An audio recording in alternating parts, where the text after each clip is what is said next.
sana mereka menggambar pola wajah yang baru. Mereka di sana tertawa girang, melompat, dan menikmati suara ombak yang bergulung pelan. Namun tiba-tiba teman-teman, awan hitam mulai menebal. Angin mulai berhembus lebih kencang, dan ombak laut yang tadinya bergulung pelan sekarang mulai bergulung lebih tinggi. Dalam sekejap teman-teman, air laut menghantam tubuh kecil Cutnya. Aja menjerit, memanggil, "Cutnya!" Suasana pantai berubah mencekam. Warga pun ikut panik. Nyakni yang mendengar hal tersebut langsung berlari ke arah pantai sambil histeris, "Cutnya!" Nah teman-teman, para nelayan yang menyadari hal tersebut langsung mengeluarkan perahu-perahu kecil mereka. Banyak warga yang menyisir ke sepanjang garis pantai, berharap menemukan sebuah tanda. Apakah selai pakaian atau suara dari kejauhan? Nah teman-teman, jauh di dasar lautan, Cutnya mendapati dirinya sedang berada di ruangan bercahaya. Dinding-dindingnya berkilauan. Di hadapannya berdiri seorang lelaki berjubah putih, berjanggut panjang, dan bersorban biru laut. Dialah Aulia Laut, sang penjaga laut. "Selamat datang di istanaku, wahai anak kecil yang keras kepala," ujar Aulia Laut. Dan Aulia Laut menambah lagi perkataannya, "Engkau datang ke tempat terlarang. Laut bukan tempat untuk anak yang menghiraukan nasihat ibunya." Cutnya menunduk. Saya tidak bermaksud begitu," sahut Cutnya. "Kau tidak salah. Kau hanya anak yang belum tahu. Itu yang membuatmu tidak ditelan oleh lautku." Nah teman-teman, tiba-tiba telunjuk Aulia Laut mengarah ke dinding. Dalam sekejap muncullah cermin air yang memperlihatkan anak-anak bermain di atas batu karang. Ada yang melempari batu kelapa, ada pula yang melempari kayu dan sampah lainnya ke dalam laut.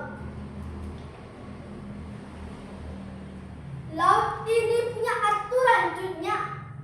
Setiap yang melanggarnya harus memilih dua hal: tinggal bersamaku selamanya atau kembali ke daratan tanpa nyawa.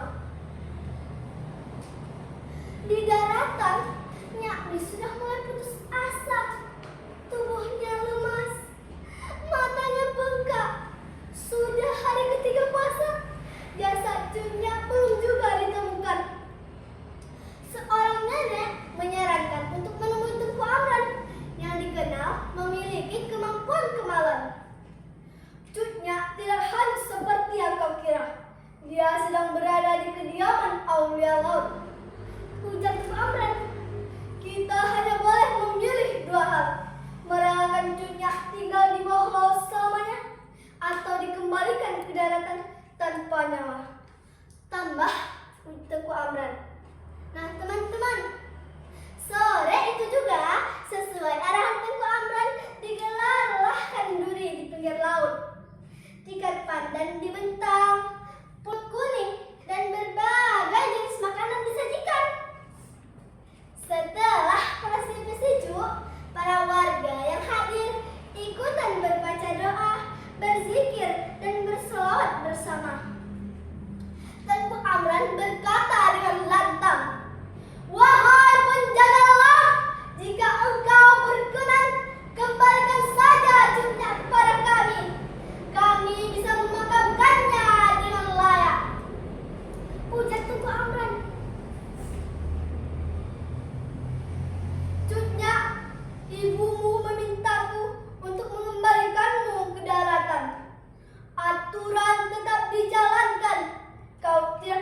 kembali seperti dahulu kala.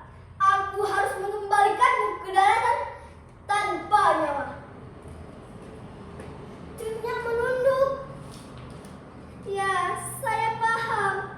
Kembalikan saja saya kepada Nyakmi. Seketika itu pula, Aulia Laut mengangkat tongkatnya, lalu mengetukkannya ke lantai. Seketika itu juga, Cut Nyak seolah tertidur. Di sisi lain,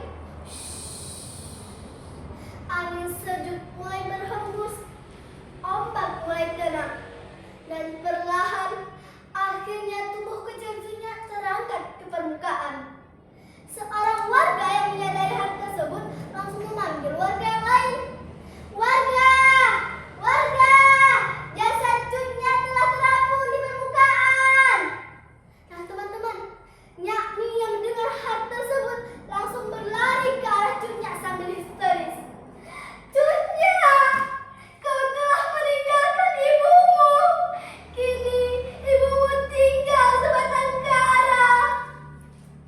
Di hari itu juga, jasad Cut Nyak dimakamkan tak jauh dari rumahnya, dikelilingi doa dan air mata. Nah teman-teman, sejak saat itu anak-anak kini tidak lagi sembarangan untuk bermain ke tepi laut. Dan Geci dan para petinggi-petinggi di kampung setuju untuk memperbanyak pamflet peringatan.